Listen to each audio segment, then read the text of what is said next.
223 episodes. Can you believe that? I know I can't. When I started this podcast back in August of 2019, I didn't know what to expect. I promised myself I would go for 2 years. I promised myself that I would release 2 episodes per year. I never imagined the personal growth that I would have through the people that I get to talk to. And there's no way that I could highlight every single one of them. But on today's episode, what I wanted to do was share a few of my favorite moments. I hope you enjoy. Welcome to the More Than Corporate podcast. I'm Amber Furman, recovering perfectionist and serial accomplisher. If you're anything like I used to be, you've been living your life thinking that if you accomplish enough stuff, you'll finally find the success you've always wanted. But what if it's not about accomplishing more stuff? What if it's about accomplishing the right stuff? I believe you don't find success, you create it by intentionally designing the life you want and having the courage to get out of your comfort zone to live your design. I went from doing what I was supposed to do to doing what I love to do, and now I get to help others do the same. Keep listening as I chat with inspiring people who make it their mission to live their best life every day and learn how you too can live the life you've always wanted.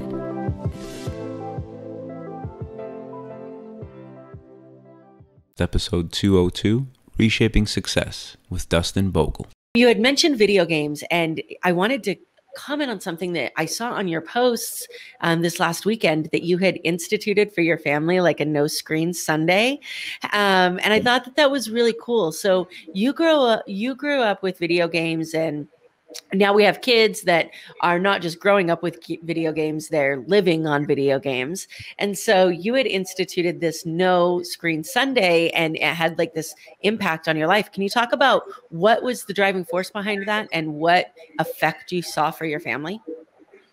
Yeah, I mean, earlier I was talking about pain, and it probably brought back the pain of me attributing that sitting down in front of a screen all day is going to lead to weight gain. And I'm just like, holy cow, I'm raising my son to follow my footsteps unless I'm a good father, a good leader, and I interject. And the difference was, Amber, when I was young, gaming was wired, which means I had to walk away from it. Like the remote was wired to the Nintendo, and I could not take it with me. Now it's wireless. I can have a phone. It's like I could take my Nintendo and I could walk down the street and it could be in front of my TV. I probably would have been crazy addicted if I had it the way it is now back then. So basically, you know, again, I implemented that because I didn't want to see these things, these life difficulties that I encountered happening to my son, my daughter.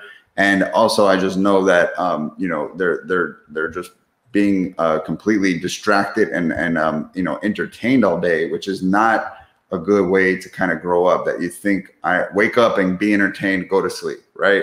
I have to work. I have to contribute. I have to create skills. I got to learn new skills. So now it's redirecting that. So I'm like, okay, what are we doing Sunday? Let's get a coach to come and teach us how to like walk our dogs because they're really bad at pulling our leash and like hurting our back. Let's get a drumming coach to come teach us how to play an instrument. Let's get a swimming coach and let's go, you know, learn different swim styles. But like it's meant for learning. It's meant for a lot more outdoor activity. And it's also meant for family bonding time. And so, you know, I'm busy. Everybody says, you know, everybody is. Nobody would say they're not busy. But a planned day, we're all in agreement. And so it's like I'm putting my phone in my shelf. And we're just forgetting about screens for the day. And so that makes you start asking questions. What could we do that's screenless? When we're going through our life as business owners, as entrepreneurs, that intuition and instinct and gut feeling and judgment that you're talking about needing to have as a kid, we convince ourselves that we're being overly judgmental or that we shouldn't listen to that. So how did that serve you as you started to get older in your life when it came to business?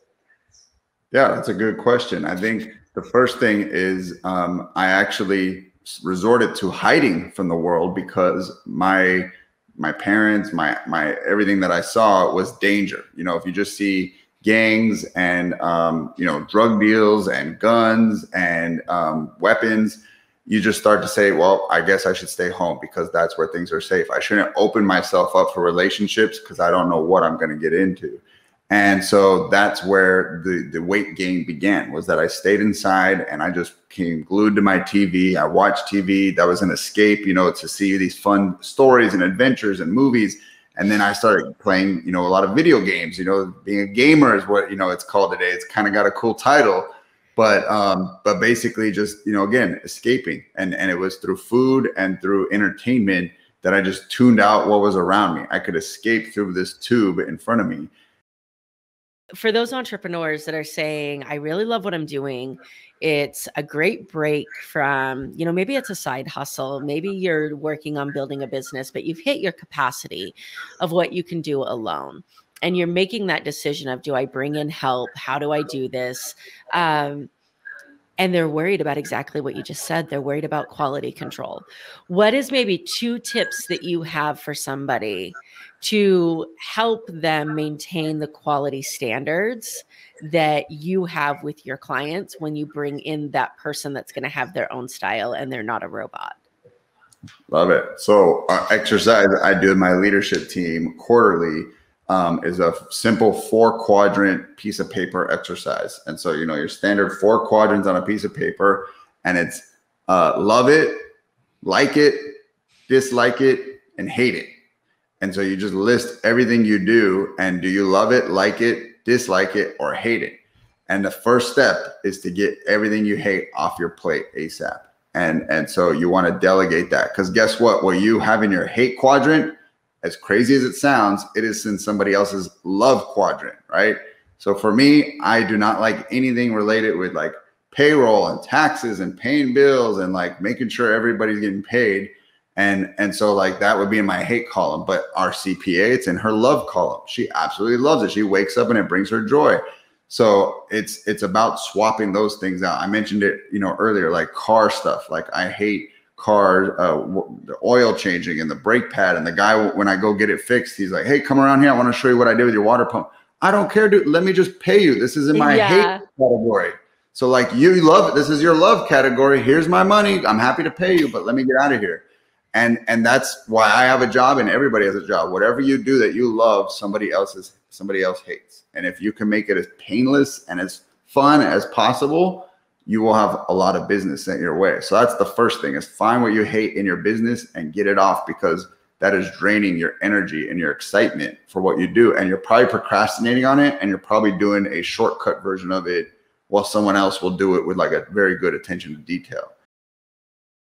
Dustin, thank you so much for coming on the show with me. I really appreciate it. And for those listeners who are not looking at the screen right now and seeing all of your stuff scroll across the bottom, what is the best way for people to connect with you if they want to continue this conversation? Yes. So I'm on Instagram at Dustin.Bogle. And then I'm on Facebook, Dustin Bogle. Look for the handsome bald guy, and that's me. Love it. And if you're listening to this and you want to be able to ask questions, to be involved, to watch the interviews live, head over to Facebook, join the Success Center community, and come connect with me there. I'm looking forward to having the opportunity to connect with you. Dustin, thank you so much for coming on the show. You've been amazing. Thank you. It was awesome, Amber. Thanks for having me. Episode 164 with Les Brown.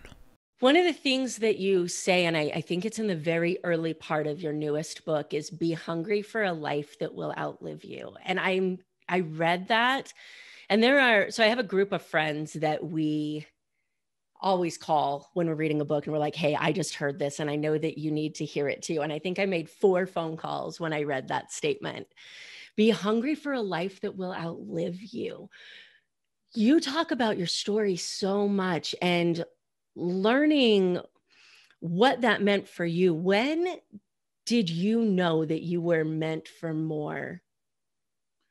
I think it's a gradual process, that looking at my mother, born in an abandoned building on a floor in a poor section of Miami, Florida, called Liberty City. I'm here because, as you know, 2 women, one gave me life, the other one gave me love.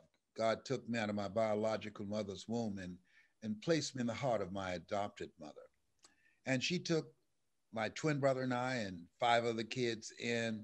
And when I was in the 5th grade, I was labeled educable, mentally retarded, and put back from the 5th grade to the 4th grade, and failed again in the 8th grade. But what I remember most about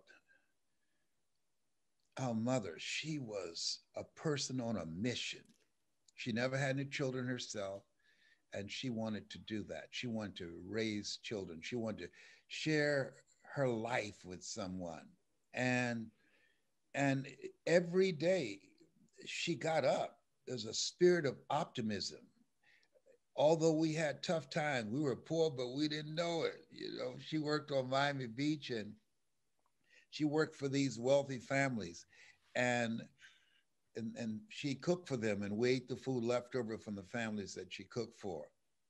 And she cleaned their homes. And I remember a defining moment when hunger for a different life happened to me when I was cleaning some spots off the floor for Miss Harris.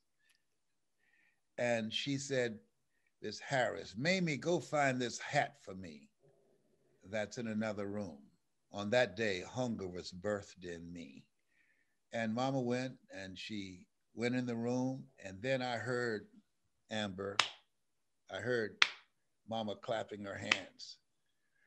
And then she came out and said to Miss Harris, I'm sorry, but it's not in there.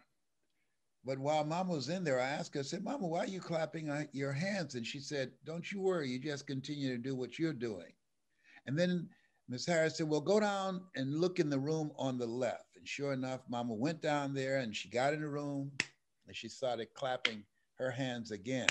I said, Mama, why are you clapping your hands? This time she's irritated. Do what I'm asking you to do, Leslie. Pay attention to cleaning up those stains in the kitchen.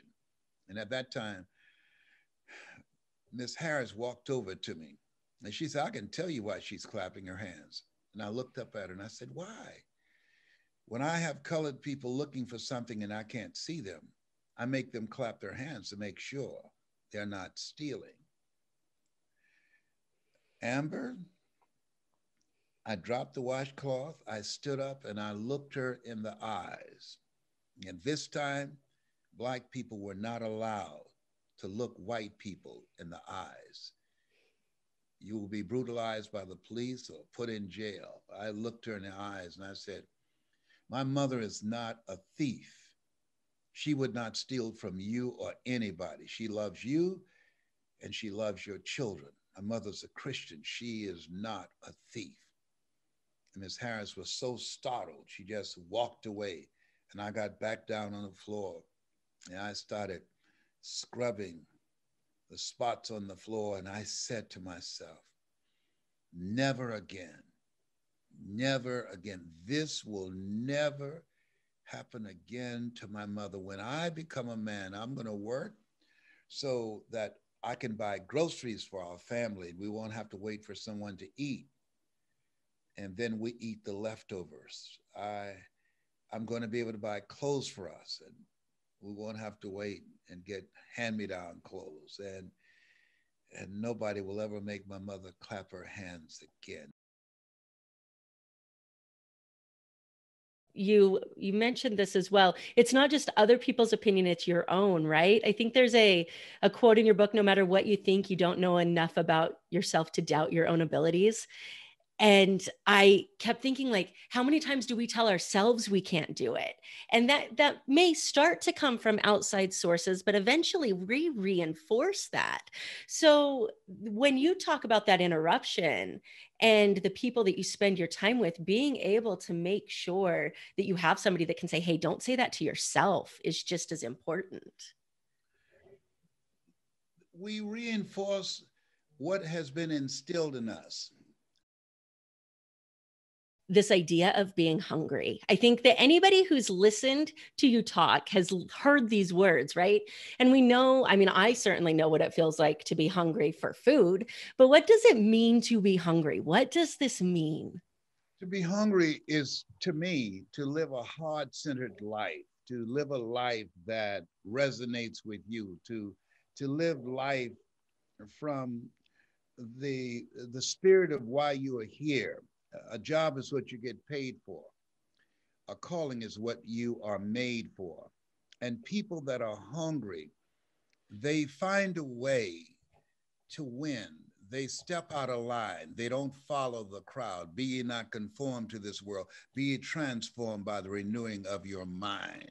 They have a feeling at some point in time, they have an awakening. As Tennessee Williams said, there are moments in your life that you look in the mirror and you ask yourself the question to that person looking back, is this as good as it's going to get?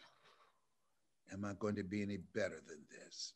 And it's an unsettling question. And so when you're hungry, you say no. Episode 166, Finding Connection with Pablo Gonzalez.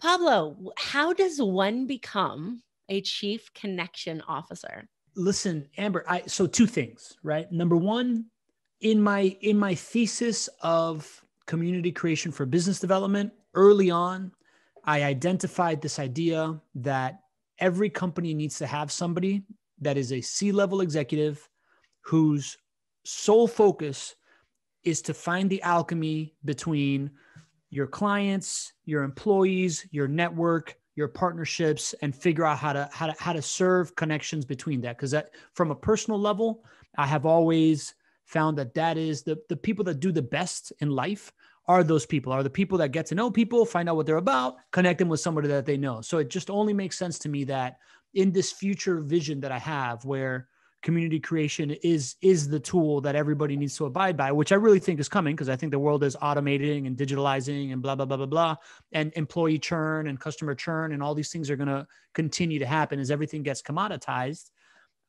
I believe that is a part of my thesis that needs to happen. So I just went ahead and gave myself that title.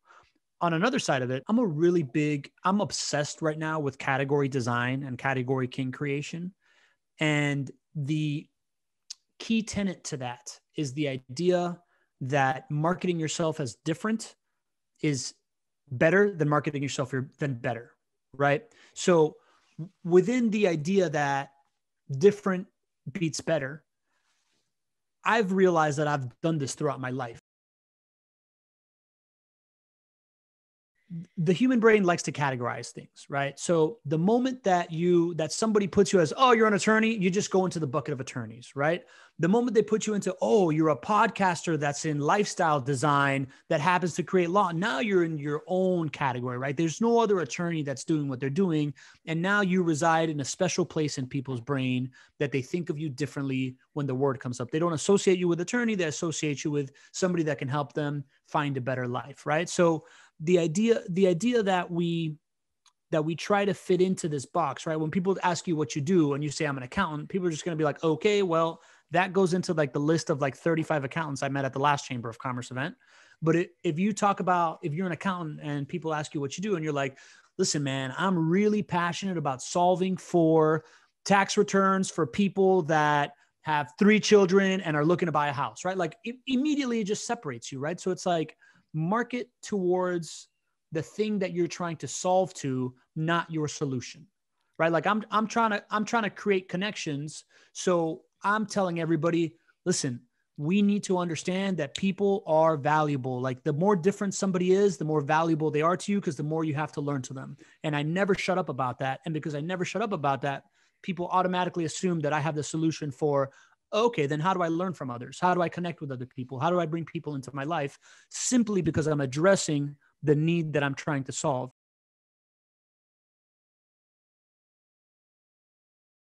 I got acquired. I became director of sustainability for this construction company. And they kind of put me in a hole to die, right? Like they were just like, all right, we got the hippie guy that we need to finish the presentation. And like, he makes us look good in public, but there is no career track inside this hospital university builder for director of sustainability guy to move up or down in, because he's his own category, right? And as I try to be more valuable, and as I'm like feeling like I'm at a dead end, I'm getting named like top 20 under 40, I'm Latino Leaders magazine, right? So it's the juxtaposition was there, right? So I'm like seeking how to thread that needle. And at one day, the CEO of my company got invited to speak on a panel for smart cities, and he didn't want to go last minute, so they sent me instead. And when I get there, it's at the Economic Development Agency of Miami in front of like 100 people. And I share the stage with the head of Latin America for Cisco Systems and the head of the Smart Cities Initiative for the World Bank, and 33-year-old Pablo, who's at a dead end in his career. Cool. I do my thing. When I come off it, there's a line 6 people deep waiting to talk to me. It had never happened to me before. And as I'm going through these conversations, I'm like, oh, everybody here thinks I'm more important than I am. Right? And at that moment, I'm like, the stage, right? So because I was on the stage and because they were in the audience, they attribute a certain level of validation to what I was saying. And because I was on stage with people of a certain ilk, I became guilty by association of the people of that ilk, right? So I'm like, this is a great trick. How can I use it? And my first move at this point was I had, created these young professional groups. So I reached out to this developer that was building this high rise in a high income, low density area in Miami called Coral Gables. So, high income people don't want a high rise in their backyard, but it was on top of the Metro Rail station in front of University of Miami. And by doing that, I knew that it was called transit-oriented development. They were incentivizing public transportation investment in Miami, and I knew that that was important. So this developer's having a hell of a time getting that thing approved. I reach out to him. I'm like, hey, man, I know what you're up to. It's transit-oriented development. I know a politician on the board of one of my charities that is super into public transportation, and I know a land use attorney that is really into it too. I want to have an event for my young professional groups talking about the importance of public transportation and how developers fit into the mix. You down? And he's like, yeah, I'm in. So have this event, cost me nothing. Like 20 young professionals show up. Don't make him any money, but I put him on a stage. I introduced him to a politician that was friendly with his cause, introduced him to a land use attorney that's friendly with his cause.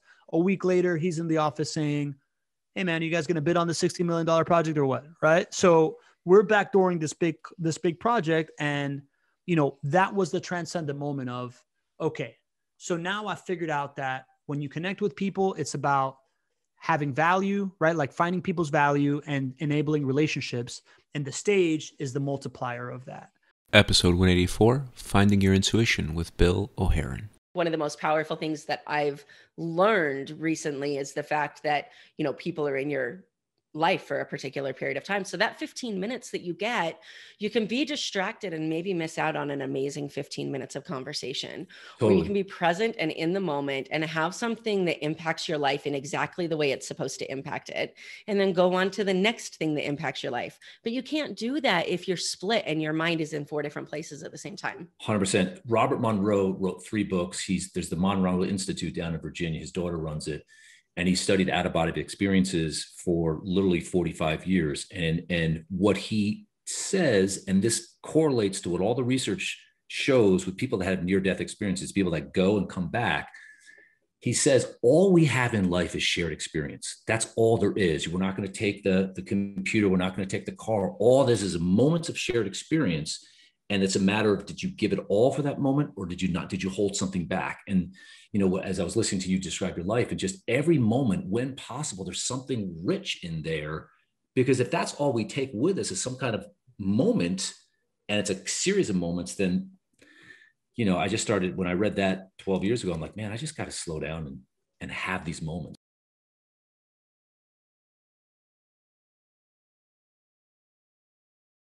Yogananda wrote a book. It's called The Autobiography of a Yogi. Let me just tell you, Steve Jobs had one book next to his bed his entire life. It was Yogananda's book, Autobiography of a Yogi. Steve Jobs died at his funeral in 2015. There was 500 people at the funeral. When people left, they got a box, a wooden box. What was inside that box? Autobiography of a Yogi. The entire book, you don't have to read it. The entire synopsis is, when you slow down and tune in the silence, you get to a place in between your left brain and your right brain. He calls that intuition. There's a truth about self that is beyond the senses, and it's a knowing. It's a physical experience. When you know something, it's as if you were, somebody hit you on the arm. It's like, ooh, there's a knowingness that you actually have biomagnetically, bioelectrically. Truth is intuition, and it's stored in your heart and belly. Your heart's got 40,000 brain neurons, your heart, and your gut has more intelligence than literally any part of your body. And if we don't spend time tuning into there, Amber, our left brain isn't the ruler, it's the follower. The ruler is our heart and our gut, and you know that. There is no joy greater than a meditation session, or relaxation, or therapy session when you got into that sadness and longing and, oh my God. And on the other side of that is a euphoric joy of appreciation that is 10 times deeper than it'll ever be if you don't go down to the cave. You don't go down to the abyss, as Joseph Campbell says. You got to go into the abyss. I know it's not fun down there, but it's a temporary not fun. And you'll be back, but the joy is incalculable. You can't summarize it. Episode 194 with Jodi Krangle. For that person who's listening, that's saying, okay, this is great and it's entertaining and that's awesome.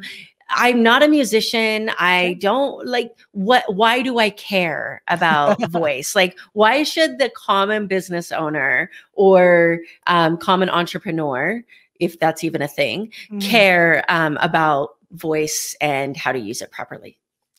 Well, there are two aspects to this. Using your own voice in a powerful way will get your point across much more accurately and clearly, and you will find that better business deals happen because you know what you're saying and you know how to say it. But beyond that, if it's not you that's doing the voice for your company, then the person that is should be representing your company in audible format. So that's where the whole audio branding thing comes in. And that's kind of why I graduated, I guess, from my early podcast into this new one, because it was such an important topic. And it was something that a lot of business owners really don't give a lot of thought to. So just at its very basic level, if you're a jewelry store, you shouldn't have 80s hairband on your music on your on hold. Like, that shouldn't be a thing. You need to relate the music that you would have playing in your brick and mortar store and have it on your on hold. And the voice that you have speaking on your on hold should also reflect who your company is. I really liked being a facilitator, that being that guide, being that helpful person to point someone in the right direction. I like that. I don't necessarily want to be a teacher. I'm Really not a interesting. coach. Yeah, I don't really want to be a coach. So there are a lot of people who have been in the business as long as I have and have started coaching for voiceover. That's not something I ever want to do. I like mentoring. I like helping individual people, but I don't tend to charge. Maybe it's that aversion to charging dollars for my hours, Very Maybe well that's could what be, it right? is. I just thought of that. But yeah, maybe that's my aversion to it. But yeah, that early experience with a resource on the web and how involved I got in it and how much it meant to me kind of informed the start of the podcast. I actually had an earlier podcast to the one that I ended up having to audio branding that was less successful. But what ends up happening when you have a podcast is that people start treating you like an authority in that subject matter, as you know, I'm sure. Yeah. And originally, the first one that I did, it was just called Jodi's Silver Linings. And all it was really short little discussions about take time to enjoy life. Don't sit behind your camera when you're at a meeting or when you're like with family and take pictures all the time. Because if you're taking pictures, you're not experiencing the moment. Give yourself some, space to relax. You can have peace. You don't have to have music or anything playing constantly. You don't have to be constantly productive. All of these really simple little life lesson things that I learned because I'm getting older. Yeah, and it comes with the age for sure, right? Yeah. So I put them into a podcast. And what happened was it started in the summer of 2019. And by October, I was being asked to be a life coach. And I put up the wall on that one because that's not what I wanted at all. We have this conversation with ourselves of I'm tired of working hourly or salary, right? Mm-hmm. I'm tired of exchanging my time for money. So I'm going to open my own business. And then individuals open their own business and they end up just exchanging time for money under their own brand. Yes. And so this idea of like actually creating this financial freedom where you're not exchanging time for money, there's like this gap where people convince themselves that's what they're doing when it's not. Yeah, exactly. And when I found voiceover and I started working in that area, I realized that it works much like music licensing. So I'm licensing my voice. It's not based on how long it takes me to do a project. It's based on where they're using the voice and for how long. So very, like I said, very similar to music licensing. So what that means is that I'm no longer exchanging my hours, my time for dollars. It's a matter of how much money this is going to make someone else. Which is the way it should be. Yeah, which is exactly. the way it should be. And, you know, we have this conversation often when it comes to pricing your products and pricing your services as an entrepreneur, as a business owner. And I'll talk to people all the time and I'll be like, how much is this going to cost? And they'll say, oh, it's not going to take me that long. And I'm like, you will always be exchanging your time for money if your answer is, well, it only takes me this amount of time.